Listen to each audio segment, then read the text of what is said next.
Hello students, welcome to commerce Chakra. आज हमारा macro economics के बेसिक कॉन्सेप्ट्स का तीसरा लेक्चर है। आज हम लोग पढ़ने वाले हैं कंजम्पशन एक्सपेंडिचर के कौन कौन से कंपोनेंट्स है, ग्रॉस इन्वेस्टमेंट क्या होता है, नेट इन्वेस्टमेंट क्या होता है इकोनॉमी में, और साथ साथ में fixed investment and net investment क्या होता है। ये सारी चीजें आज के लेक्चर में हम लोग पढ़ने वाले हैं।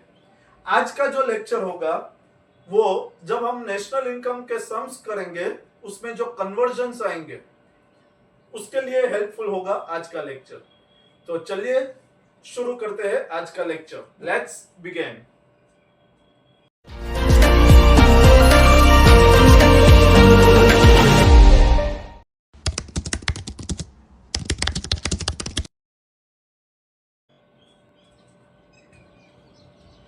तो सबसे पहले हम लोग स्टडी करेंगे कि कंजम्पशन एक्सपेंडिचर क्या है।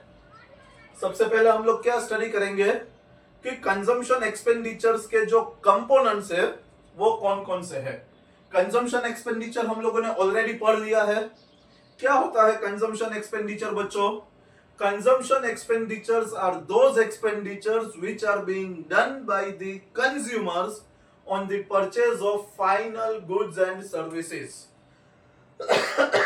वापस से एक बार, consumption expenditures are those expenditures which is incurred by consumers on the purchase of final goods and services। तो ये consumption expenditure हो गए।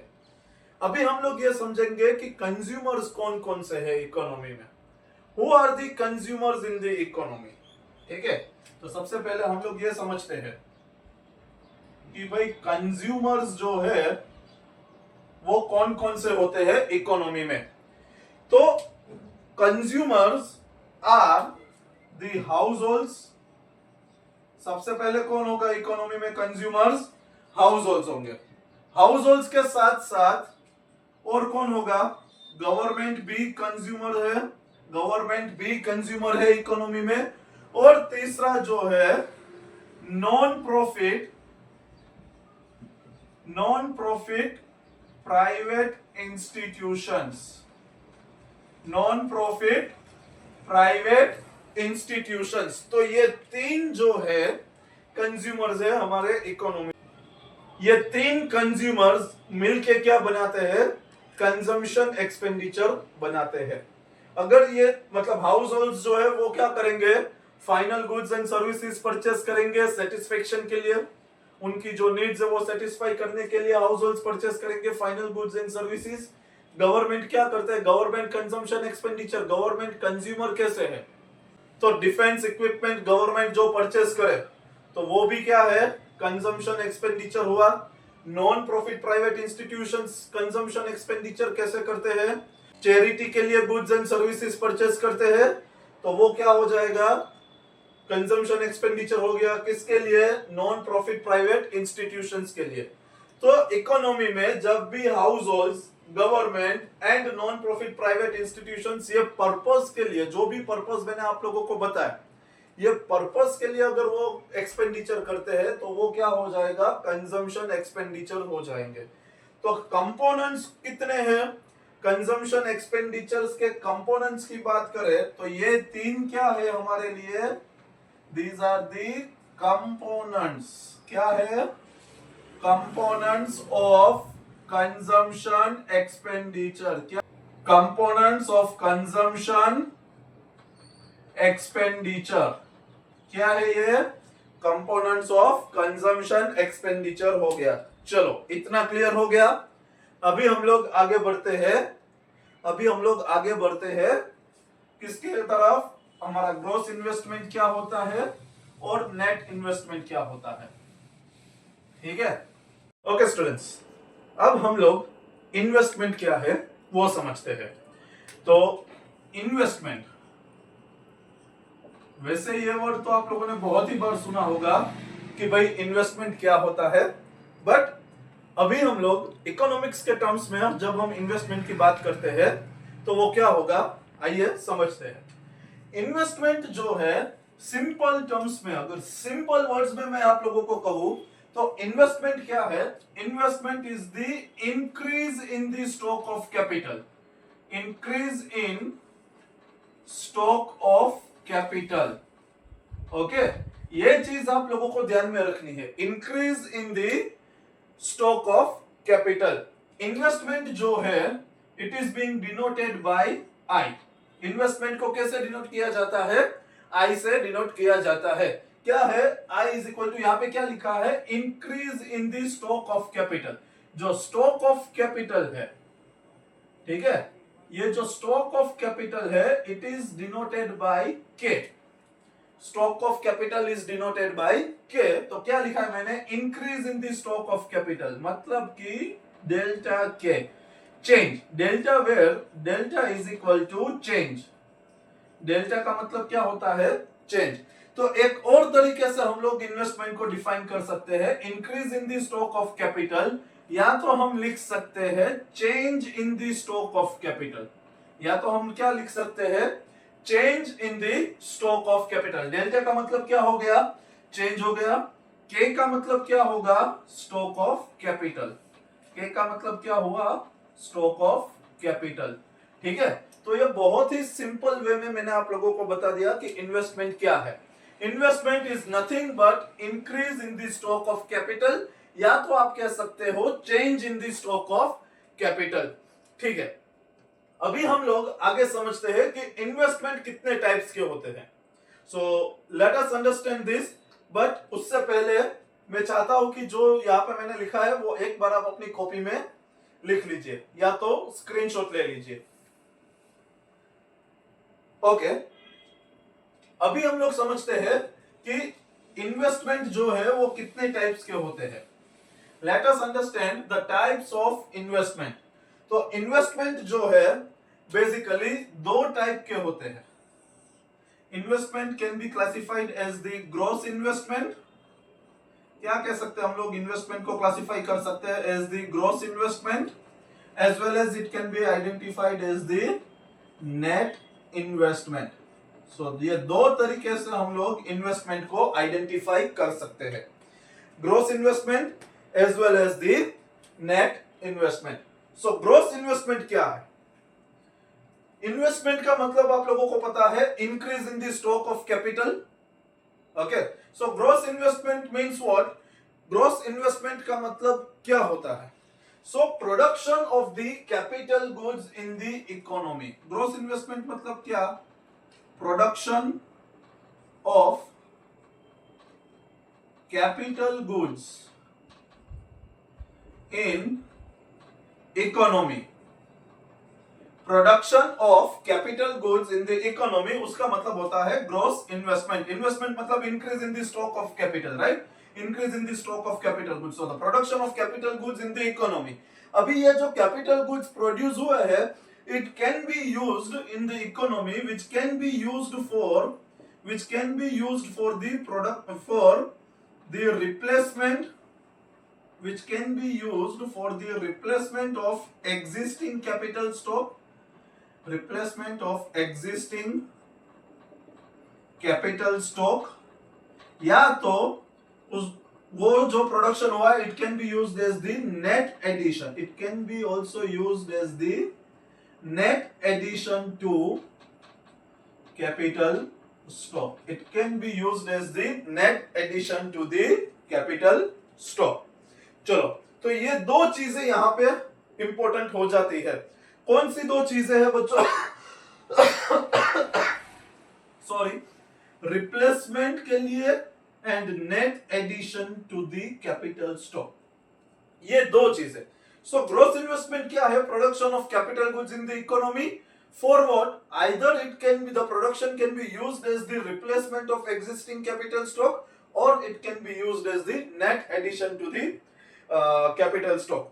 अभी हम लोग समझते हैं एक एग्जांपल के थ्रू। मान लो कि आपके क्लासरूम में टोटल 25 बेंच है, there are total 25 benches in your classroom. अभी हुआ क्या कि आपके पास जो 25 बेंच थी उसमें से 5 बेंच ऐसी थी जो खराब हो चुकी है, which is not good to be sit on that bench। Okay, मतलब खराब हो चुकी है वो बेंचेस, और उसको क्या कर दिया गया है, वो 5 जो खराब हो चुकी है बेंचेस उसको निकाल दिया और उसकी जगह पे नई 5 बेंचेस को ऐड कर दिया। एग्जांपल समझ में आया? वापस से समझते हैं कि आपके क्लासरूम में कितनी बेंचेस है। There are total 25 bench in your classroom. Total कितनी बेंच है आपके क्लासरूम में? 25 बेंचेस है। अभी हुआ क्या कि out of this 25 benches 5 benches जो है वो क्या हो चुकी है, वो टॉर्न हो चुकी है। 5 बेंच क्या हो चुकी है? टॉर्न हो चुकी है। ठीक है, तो क्या किया, ये जो 5 बेंचेस जो खराब हो चुकी थी उसको नई बेंचेस के साथ मैंने रिप्लेस कर दिया क्लास में। तो आपके क्लासरूम में टोटल नंबर ऑफ बेंचेस जो है वो तो 25 ही रही, मतलब वो क्या हो गया, रिप्लेसमेंट हो गया। That is known as the replacement investment. समझ में आ गया? दूसरी चीज अगर हम बात करें कि मान लो कि आपके क्लास में 25 बेंचेस है और हर एक बेंच पे 2 बच्चे बैठते हैं, मतलब टोटल नंबर ऑफ स्टूडेंट्स 50 हो गए। 2 और एडमिशंस आए आपके क्लास में, अभी टोटल नंबर ऑफ स्टूडेंट्स 52 हो चुके हैं। 25 ही बेंच है जिसमें 50 स्टूडेंट्स बैठ सकते हैं, तो एडिशनल जो 2 स्टूडेंट्स है उसके लिए आपको एक और बेंच को ऐड करना पड़ेगा। तो आपने क्या किया, क्लास में एक और बेंच को ऐड कर दिया। तो अभी आपके क्लास में जो नई बेंच ऐड हुई that is known as the net addition to the capital stock और net addition to the stock of capital. समझ में आया बच्चों? क्या हुआ, रिप्लेसमेंट इन्वेस्टमेंट में क्या होगा कि जो पुराना असेट है उसको हम लोग रिप्लेस कर देंगे नए असेट के साथ, तो उससे इकोनॉमी में कोई नया इन्वेस्टमेंट एडिशन नहीं होता है, उससे इकोनॉमी में कोई कैपिटल स्टॉक में एडिशन नहीं होता है। जबकि net addition to capital stock का मतलब क्या है कि जो एग्जिस्टिंग स्टॉक है कैपिटल का उसमें हम एक और मतलब उसमें हम कैपिटल को ऐड कर रहे हैं, उसमें हम कैपिटल गुड्स को ऐड कर रहे हैं। इतना क्लियर हो गया? तो ये हो गया ग्रोस इन्वेस्टमेंट। सो ग्रोस इन्वेस्टमेंट में 2 चीजें आएगी जो आपको याद रखना है। पहला है replacement of existing capital stock और दूसरा है net addition to the capital stock. ठीक है, अभी आते हैं हम लोग नेट इन्वेस्टमेंट की ओर। तो नेट इन्वेस्टमेंट में बच्चों एक ही चीज आती है that is the net addition to the capital stock. क्या आएगा? Net addition to capital stock. Net investment में क्या आएगा? Net addition to the capital stock. तो यहां पे आप एक चीज देखो, ग्रोस इन्वेस्टमेंट में क्या था, replacement of existing capital stock plus net addition to the capital stock, ये दोनों चीजें थी। जबकि net addition to capital stock किस में आता है? Only and only net investment. Net investment मतलब क्या कि net addition to the capital stock. तो यहां पे क्या हुआ कि अगर मुझे नेट इन्वेस्टमेंट फाइंड करना है, अगर मुझे नेट इन्वेस्टमेंट फाइंड करना है, तो नेट इन्वेस्टमेंट कैसे फाइंड हो सकता है बच्चों? कैसे फाइंड होगा नेट इन्वेस्टमेंट? तो क्या करना पड़ेगा मुझे, ग्रोस इन्वेस्टमेंट मेरा जो है, ग्रोस इन्वेस्टमेंट मेरा जो है उसमें से मैं माइनस कर दूं replacement investment, replacement of capital stock, उसमें से मैं माइनस कर दूं रिप्लेसमेंट ऑफ कैपिटल स्टॉक, तो मुझे नेट इन्वेस्टमेंट मिल जाएगा। यहां पे देखो आप लोग कि ये दोनों को अगर मैं ऐड करूं तो मुझे क्या मिल जाएगा? Gross investment. ये दोनों को अगर मैं ऐड कर दूं तो मुझे मिल जाएगा ग्रोस इन्वेस्टमेंट मिल जाएगा। अभी मुझे नेट एडिशन में क्या होता है, नेट एडिशन मतलब यही होगा, net addition to the capital stock. तो क्या करना पड़ेगा कि जो इन दोनों का टोटल मुझे क्या मिलता है, इन दोनों का टोटल मुझे क्या मिलता है, इन दोनों का जो टोटल है वो है ग्रोस इन्वेस्टमेंट। ठीक है, इन दोनों का जो टोटल है वो क्या है? ग्रोस इन्वेस्टमेंट है। तो ग्रोस इन्वेस्टमेंट में से अगर मैं ये रिप्लेसमेंट इन्वेस्टमेंट माइनस कर दूं तो यही बचेगा नेट एडिशन, जो कि नेट एडिशन क्या है? अगेन नेट एडिशन क्या है हमारा? नेट इन्वेस्टमेंट है। समझ में आया? तो ग्रॉस इन्वेस्टमेंट में से रिप्लेसमेंट ऑफ कैपिटल स्टॉक को माइनस कर दो, replacement of existing capital stock, sorry, replacement of existing capital stock को माइनस कर दूं तो मेरे पास क्या बचेगा? नेट इन्वेस्टमेंट बचेगा। ठीक है, तो ये जो replacement of existing capital stock है, ठीक है, ये जो replacement of existing capital stock है, it is also known as the depreciation. इसको क्या कहते हैं? डेप्रिसिएशन कहते हैं। Replacement of existing capital stock is also known as the depreciation. तो यहां पे देखो क्या हुआ, एक तो डेप्रिसिएशन प्लस नेट एडिशन करेंगे तो हमें ग्रॉस इन्वेस्टमेंट मिलेगा। तो ग्रॉस इन्वेस्टमेंट में से अगर हम डेप्रिसिएशन को माइनस कर दे तो हमें नेट इन्वेस्टमेंट मिल जाएगा बच्चों। तो ये एक इंपॉर्टेंट रिजल्ट है। ठीक है, यहां पे मैं स्टार करके लिख रहा हूं, ये एक इंपॉर्टेंट रिजल्ट है। क्या रिजल्ट है इंपॉर्टेंट रिजल्ट? कि भाई net investment is equal to gross investment minus depreciation. Net investment is equal to gross investment minus depreciation होगा। आई होप बच्चों आप लोगों को इतना क्लियर होगा। जल्दी से इसका स्क्रीनशॉट ले लीजिए बच्चों।